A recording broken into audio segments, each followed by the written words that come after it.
back to my channel. ನೌಕರಿಗಳೆಲ್ಲ ನನ್ನ ಸ್ನೇಹಿತರಿಗೆ ಸಹೋದರಿಗೆ ನಮಸ್ಕಾರ. Welcome back to our physics classes that is electricity for land surveyor. ಗೆಳೆಯರೆ, ನಿಮ್ಗೆ ಆಲ್ರೆಡಿ ಗೊತ್ತಿದೆ, ನಾನು ನಿಮಗೆ ಲ್ಯಾಂಡ್ ಸರ್ವೇಯರ್ದು ಕೋರ್ಸಿನ ಕ್ಲಾಸಸ್ ಮಾಡ್ತಾ ಇದ್ದೀನಿ ಅಟ್ ಫ್ರೀ ಆಫ್ ಕಾಸ್ಟ್ ಅಂತ. Land surveyor for physics classes already magnetism ಬಗ್ಗೆ ನಾನು ಕಂಪ್ಲೀಟ್ ಕ್ಲಾಸಸ್ ಅನ್ನು ಹಾಕಿದ್ದೀನಿ. ಈಗ ನಾವು ಡಿಸ್ಕಸ್ ಮಾಡ್ತಾರೆ ಎಲೆಕ್ಟ್ರಿಸಿಟಿ ಕ್ಲಾಸ್ ನಂಬರ್ 2 ಆಗಿರುತ್ತೆ. ಎಸ್ಟರ್ಡೇ ಒಂದು class brief introduction about the topics ಏನೇನು ಕವರ್ ಮಾಡ್ಬೇಕು ಅನ್ನೋದ್ರ ಬಗ್ಗೆ ಹೇಳಿದೆ. Today let us discuss in detail about the first topic. Okay, so ಯಾರ್ಯಾರು ನನ್ನ ಹಳೆ ವೀಡಿಯೋಸ್ನ ನೋಡಿಲ್ಲ, ದಯಮಾಡಿ ಓಲ್ಡ್ ವೀಡಿಯೋಸ್ ಎಲ್ಲ ವಾಚ್ ಮಾಡಿ. ಆ ಲಿಂಕ್ನ ನಾನು ಡಿಸ್ಕ್ರಿಪ್ಷನ್ ಬಾಕ್ಸ್ ಎಲ್ಲ ಹಾಕಿರ್ತೀನಿ. ಮ್ಯಾಥಮೆಟಿಕ್ಸ್ ಆಸ್ ವೆಲ್ ಆಸ್ ಫಿಸಿಕ್ಸ್ಗೆ ಹಾಕಿದ್ದೀನಿ. ಜಿಯೋಗ್ರಫಿ ಸ್ಟಾರ್ಟ್ ಮಾಡಬೇಕಾದಾಗ ಹಾಕ್ತೀನಿ ನಾನು. ಓಕೆ, ಯಾರು ಹೊಸದಾಗಿ ನನ್ನ ಚಾನಲ್ನ ವಾಚ್ ಮಾಡ್ತಾ ಇದ್ದೀರಾ, ಸಬ್ಸ್ಕ್ರೈಬ್ ಮಾಡ್ಕೊಳ್ಳಿ ಗೆಳೆಯರೆ, ಸೊ ದಟ್ ನಿಮಗೆ ಪ್ರತಿ ಅಪ್ಡೇಟನ್ನು ಸಿಗುತ್ತೆ. ಓಕೆ, ಸಬ್ಸ್ಕ್ರೈಬ್ ಮಾಡ್ಕೊಂಡಿದ್ದ ನಂತರ ಬೆಲ್ಲೈಕನ್ನ ಸಹ ಕ್ಲಿಕ್ ಮಾಡ್ಕೊಳ್ಳಿ, ಸೊ ದಟ್ ಎವ್ರಿ ಅಪ್ಡೇಟ್ ನಾನು ಹಾಕೋದು, ನಾನು ಪ್ರತಿ ವಿಡಿಯೋ ಏನೇ ಹಾಕಿದ್ರು ನಿಮಗೆ ಅಪ್ಡೇಟ್ ಸಿಗುತ್ತೆ. ಓಕೆ, ಇದಾದ ನಂತರ ಈ ವಿಡಿಯೋನ ಕೊನೆ ತನಕ ವಾಚ್ ಮಾಡಿ and let me know your feedback. And ಆದ ನಂತರ ಈ ವಿಡಿಯೋ ಮಾಡಿರೋಂಥ ಕಂಟೆಂಟ್ ನಿಮ್ಗೆ ಲೈಕ್ ಆದರೆ ಲೈಕ್ ಬಟನನ್ನು ಕ್ಲಿಕ್ ಮಾಡಿ ಗಾಯ್ಸ್, ಸೊ ದಟ್ ನನಗೆ ಅದು ಮೋಟಿವೇಶನ್ ಕೊಡುತ್ತೆ, ಸೊ ದಟ್ ಇನ್ನೂ ಹಲವಾರು ವೀಡಿಯೋಸನ್ನು ನಾನು ಮಾಡ್ತೀನಿ. ಸೊ ಎಲ್ಲರೂ ವಾಚ್ ಮಾಡ್ತಾರೆ, ಬಟ್ ಕೊನೆದಾಗಿ ಫೀಡ್ಬ್ಯಾಕ್ನ ಕೊಡೋದೇ ಇಲ್ಲ, ಸುಮ್ಮನೆ ವಾಚ್ ಮಾಡ್ಕೊಂಡು ಸುಮ್ಮನೆ ಇರ್ತಾರೆ. So which is not good actually. So I request you to please do watch with the video until the last and then please give me the feedback. So ಈಗ let us start the unit which is related to the electricity. ನೋಡಿ, electricity ಅಂತ ಅಂದ್ರೆ first ಈ meaning ನಿಮಗೆ ತಿಳಿಬೇಕು. Okay, physics ಅಲ್ಲಿ electricity ಅಂತ ಅಂದ್ರೆ ಏನು? ಎಲೆಕ್ಟ್ರಿಸಿಟಿ ಅಂದ್ರೆ the flowing of electrons, the flow of electrons. ನಾನು ನೋಡಿ ಎಲೆಕ್ಟ್ರಾನ್ ಮೇಲೆ ಪವರ್ ಬಂದ್ಬಿಟ್ಟು ನೆಗೆಟಿವ್ ಅಂತ ಹಾಕ್ತಾ ಇದ್ದೀನಿ. ಯಾಕೆ? The only reason which is negatively charge ಅಂತ ಕರಿತೀವಿ. ಓಕೆ, ನೆಗೆಟಿವ್ಲಿ ಚಾರ್ಜ್ ಅಂದ್ರೆ ಏನಿರುತ್ತೆ? ನೆಗೆಟಿವ್ಲಿ ಚಾರ್ಜ್ ಅಂದ್ರೆ ಗಾಯ್ಸ್ ಒಂದು ನೆನ್ಪಿಟ್ಕೊಳ್ಳಿ, ಒಂದು ಎಲೆಕ್ಟ್ರಾನಿನ ಚಾರ್ಜ್ ಎಷ್ಟಿರುತ್ತೆ ಅಂತ ಯಾರಾದ್ರೂ ಕೇಳಿದೆ, ಎಲೆಕ್ಟ್ರಾನ್ ಚಾರ್ಜಿನ ಸಿಂಬಲ್ ನಾವು ಕ್ಯೂ ಅಂತ ರೆಪ್ರೆಸೆಂಟ್ ಮಾಡ್ತೀವಿ. ಒಂದು ಎಲೆಕ್ಟ್ರಾನಿನ ಚಾರ್ಜ್ 1.602 × 10⁻⁻19 ಕೂಲೂಮ್ಸ್ ಅಷ್ಟೇ ಎನರ್ಜಿ ಇರುತ್ತೆ. ಓಕೆ, ಈ unit very very important guys. ಏನು? ಕೂಲೂಮ್ಸ್ ಅನ್ನೋ ಯೂನಿಟ್, COULOMB ಅಂತ ಹೇಳ್ಬಿಟ್ಟು ಇದು ನಮ್ಮ ಚಾರ್ಜಿನ ಯೂನಿಟ್ ಆಗಿರುತ್ತೆ.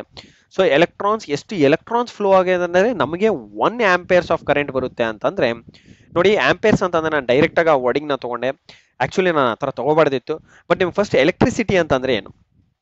Flow of electrons in a conductor is called electricity simple. Okay, ಏನು? The flow of electrons. ಇದು ಎಲೆಕ್ಟ್ರಾನ್ಸ್ ಇದೆ ಅಂತ ಇಟ್ಕೊಳ್ಳಿ, ಇದರೊಳಗೆ ಕಂಡಕ್ಟರ್ ಒಳಗೆ ಎಲೆಕ್ಟ್ರಾನ್ಸ್ ಇದೆ. ಈ ಎಲೆಕ್ಟ್ರಾನ್ಸ್ ಫ್ಲೋ ಆದ್ರೆ ನಾವೇನಂತ ಕರಿತೀವಿ? V call it as electricity. Okay, ಈಗ ಅಥವಾ ಎಲೆಕ್ಟ್ರಿಕ್ ಕರೆಂಟ್ ಅಂತಾನು ಕರಿಬಹುದು.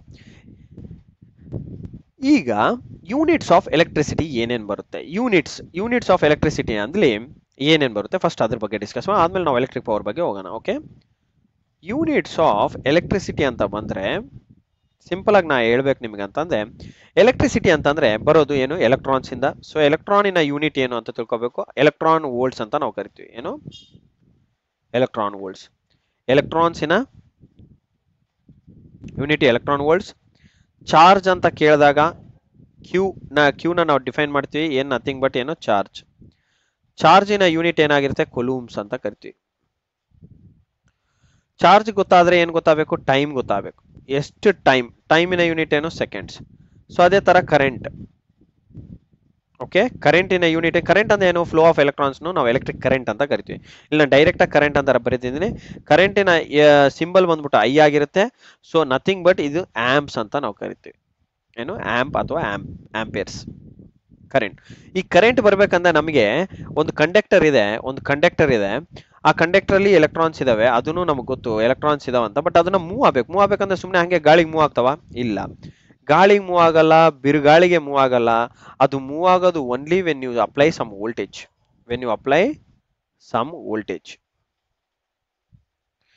ವೋಲ್ಟೇಜ್ ನ ಕೊಟ್ಟಾಗ್ಲೇ ಅದ್ರ ಒಳಗಡೆ ಕಂಡಕ್ಟರ್ ಒಳಗಡೆ ಇರೋಂತಹ ಎಲೆಕ್ಟ್ರಾನ್ಸ್ ಟೆಂಡ್ಸ್ ಟು ಮೂವ್. ಯಾಕೆ ಅಂತಂದ್ರೆ ಅದು ಪಿಕಪ್ ಮಾಡ್ಕೊಳ್ಳುತ್ತೆ some amount of energy from the voltage. Okay, ಈಗ ನಿಮಗೆ ವೋಲ್ಟೇಜ್ ಅಂತ ಅಂದ್ರೂ ಏನಂತ ಗೊತ್ತಾಗಬೇಕು. ವೋಲ್ಟೇಜ್ ಅಂತಂದ್ರೆ nothing but a level of potential difference ಅಂತ ನಾವು ಕರಿಬಹುದು. ಏನು? Potential difference between 2 points, charge 1 and charge 2. ಇವಾಗ ಫಾರ್ ಎಕ್ಸಾಂಪಲ್ ಈ ಚಾರ್ಜ್ ನಾನು ರೆಫರೆನ್ಸ್ ಚಾರ್ಜ್ ಅಂತ ತಗೊಂಡ್ರೆ, ಈ ಚಾರ್ಜ್ ನಾನು ಮೈನ್ ಚಾರ್ಜ್ ಅಥವಾ ವಿಚ್ ಇಸ್ ಫ್ಲೋಯಿಂಗ್ ಅಂತ ತಗೊಂಡ್ರೆ, ಈ ಚಾರ್ಜ್ ಇಂದ ಈ ಚಾರ್ಜ್ಗೆ ಎಷ್ಟು ನಮಗೆ ಡಿಫರೆನ್ಸ್ ಇದೆ, ಅದು ಪೊಟೆನ್ಶಿಯಲ್ ಡಿಫರೆನ್ಸ್. ಆ ಡಿಫರೆನ್ಸ್ ನಾವು ಏನಂತ ಕರಿತೀವಿ? V call it as A voltage. ಅಷ್ಟು ಡಿಫ್ರೆನ್ಸ್ ಅಂತಂದ್ರೆ ನಥಿಂಗ್ ಬಟ್ ಏನು, ಇವಾಗ ಫಾರ್ ಎಕ್ಸಾಂಪಲ್ ಒಂದು ವಾಟರ್ ಇದೆ, ಒಂದು ಕಂಟೈನರ್ ಅಲ್ಲಿ ವಾಟರ್ ಇದೆ.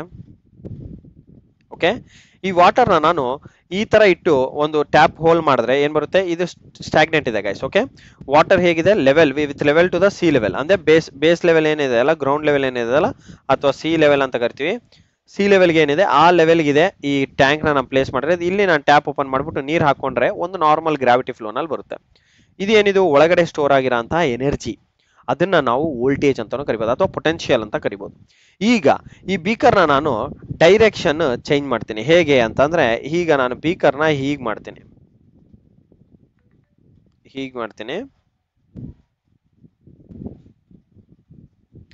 ಈಗ ನಾನಿಲ್ಲಿ ಇದು ಮಾಡ್ತೀನಿ, ಏನು ಟ್ಯಾಪ್ ಹಾಕಿರ್ತೇನೆ.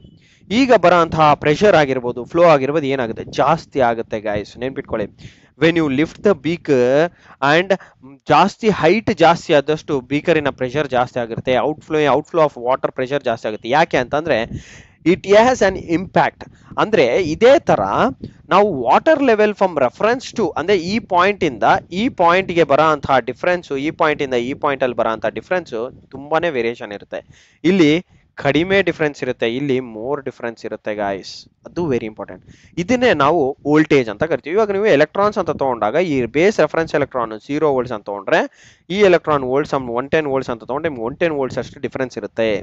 ಅದೇ ತರ ಇಲ್ಲಿ ನೀವು ರೆಫರೆನ್ಸ್ ವೋಲ್ಟೇಜ್ 0 ವೋಲ್ಟ್ಸ್ ಅಂತ ತಗೊಂಡ್ರೆ, ಇಲ್ಲಿ ನೀವು ಫಾರ್ ಎಕ್ಸಾಂಪಲ್ 230 ವೋಲ್ಟ್ಸ್ ಅಂತ ತಗೊಂಡ್ರೆ 230 ವೋಲ್ಟ್ಸ್ ಅಷ್ಟು ಡಿಫ್ರೆನ್ಸ್ ಬರುತ್ತೆ guys. Okay, so very important thing ಏನಂತಂದ್ರೆ, the difference between the 2 points is called as a voltage. So ಈ ವೋಲ್ಟೇಜ್ ನಾನು ಅಪ್ಲೈ ಮಾಡಿದಾಗ ಏನಾಗುತ್ತೆ, ಕರೆಂಟ್ ಎಲೆಕ್ಟ್ರಾನ್ಸ್ ಫ್ಲೋ ಆಗೋದು ಸ್ಟಾರ್ಟ್ ಆಗುತ್ತೆ. ಆ ತರ ಫ್ಲೋ ಆಯ್ತು ಅಂತಂದಾಗ ನಾವೇನಂತೀವಿ, ಕರೆಂಟ್ ಇದೆ ಇದರಲ್ಲಿ ಅಂತ ಕರಿತೀವಿ. ಅದು ಎಷ್ಟು ವ್ಯಾಲ್ಯೂ ಇದೆ, ಏನಿದೆ ಅಂತ ನಾವು ತಿಳ್ಕೊಬೇಕು.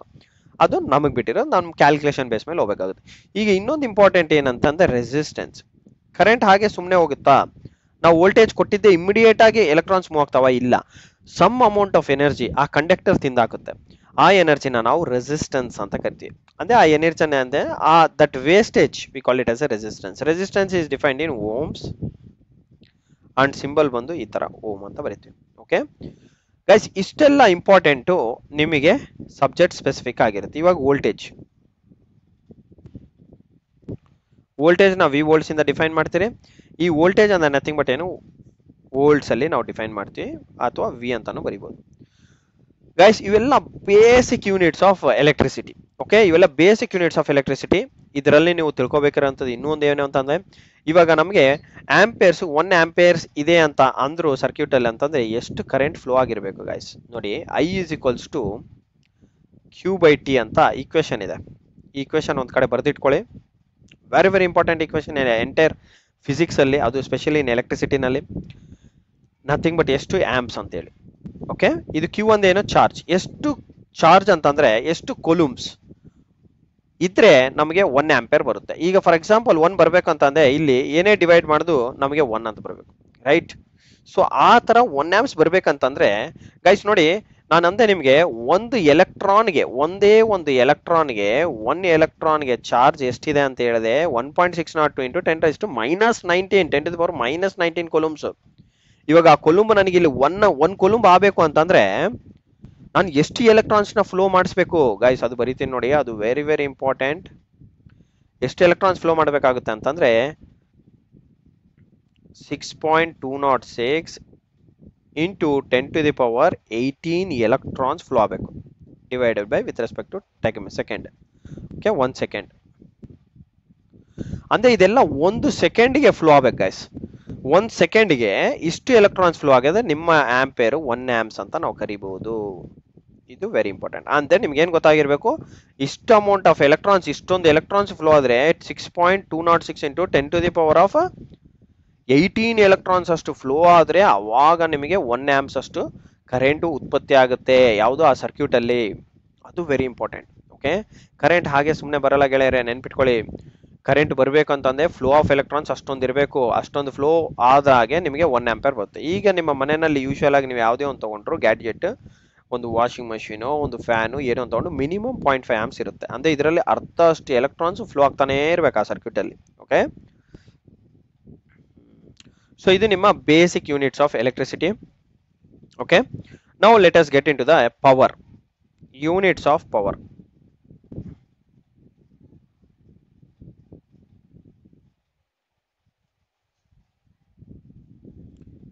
ಏನು ಯೂನಿಟ್ಸ್ ಆಫ್ ಎಲೆಕ್ಟ್ರಿಕ್ ಪವರ್ ಅಂದ್ರೆ ಯಾವುದು? ಎಲೆಕ್ಟ್ರಿಕ್ ಪವರ್ ಅಂತ ಅಂದ್ರೆ ಏನು ಗೈಸ್? ಎಲೆಕ್ಟ್ರಿಕ್ ಪವರ್ ಅಂತಂದ್ರೆ nothing but power is equals to voltage times of current ಅಂತಾನು ಕರಿತೀವಿ. ಇದು in terms of D C power ಇದ್ರೆ ಅಥವಾ ಡಿ ಸಿ ಸೋರ್ಸ್ ಇದ್ರೆ. ಇವಾಗ ಎ ಸಿ ಸೋರ್ಸ್ ಇದ್ರೆ ನಾವು ಪವರ್ನ ಹೇಗೆ ಡಿಫೈನ್ ಮಾಡ್ತೀವಿ? ಪವರ್ನ V into I into cos phi. ಅಂದ್ರೆ ಏನು ಕಾಸ್ ಫೈ ಅಂತಂದ್ರೆ ನಿಮಗೆ ಪವರ್ ಫ್ಯಾಕ್ಟರ್ ಅಂತ ಕರಿತೀವಿ, ನೆನ್ಪಿಟ್ಕೊಳ್ಳಿ. ಇದ್ರ ಬಗ್ಗೆ ನಾವು ಮತ್ತೆ ಡೀಟೇಲ್ ಆಗಿ ಹೇಳ್ಕೊಳ್ಳಿ, ಯಾಕಂದ್ರೆ ಇದು ತುಂಬಾ ಇನ್ ಡೀಪ್ ಆಗ್ಬಿಡುತ್ತೆ, ನಿಮಗೆ ಕನ್ಫ್ಯೂಸ್ ಆಗ್ಬಿಡ್ತೀರಾ. ಸೊ ಪವರ್ ಅಂತಂದ್ರೆ ಸಿಂಪಲ್ ಆಗಿ ಡಿ ಸಿ ಸೋರ್ಸ್ ಇತ್ತಂತಂದ್ರೆ ವಿ ಇಂಟು ಐ ಅಂತ ಕರಿತೀವಿ, ಎ ಸಿ ಸೋರ್ಸ್ ಇತ್ತಂದ್ರೆ ವಿ ಐ ಕಾಸ್ ಫೈ ಅಂತ ಕರಿತೀವಿ. ಫಸ್ಟ್ ಪವರ್ ಅಂದ್ರೆ ಏನು? ಪವರ್ ಅಂತಂದ್ರೆ ಏನಿಲ್ಲ ಗೈಸ್, ನಿಮ್ಗೆ ಸರ್ಟೈನ್ ವೋಲ್ಟೇಜ್ ಇದೆ, ಒಂದು ಎಷ್ಟು ಅಮೌಂಟ್ ಆಫ್ ವರ್ಕ್ ಮಾಡಕ್ ಆಗುತ್ತೆ ಈ ಗ್ಯಾಡ್ಜೆಟ್ಗೆ ಅನ್ನೋದೇ power. How much work does on ಅಪ್ಲಿಯನ್ಸ್ can do it. ಅಪ್ಲಿಯನ್ಸ್ ಅಂದ್ರೆ ಯಾವುದು? ಎಲೆಕ್ಟ್ರಿಕಲ್ ಅಪ್ಲಿಯನ್ಸ್. ಎಲೆಕ್ಟ್ರಿಕಲ್ ಅಪ್ಲಿಯನ್ಸ್ ವರ್ಕ್ ಡನ್ ಏನಿದೆ ಅಲ್ಲ ಅದನ್ನೇ ನೀವು ಪವರ್ ಅಂತ ತಗೋಬಹುದು. ಓಕೆ, ವರ್ಕ್ ಡನ್ ನೀವು ಏನಂತ ತಗೋಬಹುದು? ಪವರ್ ಅಂತ ತಗೋಬಹುದು. ಈಗ ಈ ಪವರ್ನ ನೀವು ಬರಿಬೇಕಾಗಿದ್ದಾಗ ಟೈಪ್ಸ್ ಆಫ್ ಪವರ್ ಇದೆ. ಓಕೆ, ಯೂನಿಟ್ಸ್ ಆಫ್ ಪವರ್ ಅಂತ ಕೇಳಿದಾರಲ್ಲ, ಟೈಪ್ಸ್ ಆಫ್ ಪವರ್ ಇದೆ, ಅದನ್ನು ನೆನ್ಪಿಟ್ಕೋಬೇಕು ನೀವು. ಪವರ್ ಅಲ್ಲಿ ಪವರಿನ ಯೂನಿಟ್ ಏನು? ವ್ಯಾಟ್. ವ್ಯಾಟ್ಸ್ ಅಂತ ಕರಿತೀವಿ, ಇಲ್ಲೂ ಸಹ ವ್ಯಾಟ್ಸ್ ಅಂತ ಕರಿತೀವಿ, ನೆನ್ಪಿಟ್ಕೊಳ್ಳಿ. ಈಗ ಟೈಪ್ಸ್ ಆಫ್ ಪವರ್ ಅಂತ ಬಂದ್ರೆ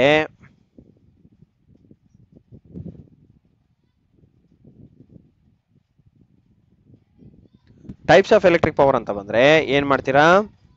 ಒಂದು ಆಕ್ಟಿವ್ ಪವರ್,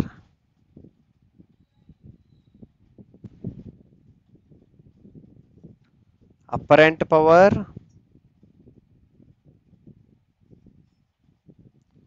ಇನ್ನ ಒಂದು ರಿಯಾಕ್ಟಿವ್ ಪವರ್ ಅಂತ ನಾವು ಕರಿತೀವಿ. ಏನಿದು? ಇದು ಒಂದು ಟ್ರಯಾಂಗಲ್ ಗೈಸ್. ಇದನ್ನ ನಾವೇನಂತ ಕರಿತೀವಿ? ಪವರ್ ಟ್ರಯಾಂಗಲ್ ಅಂತ ಕರಿತೀವಿ.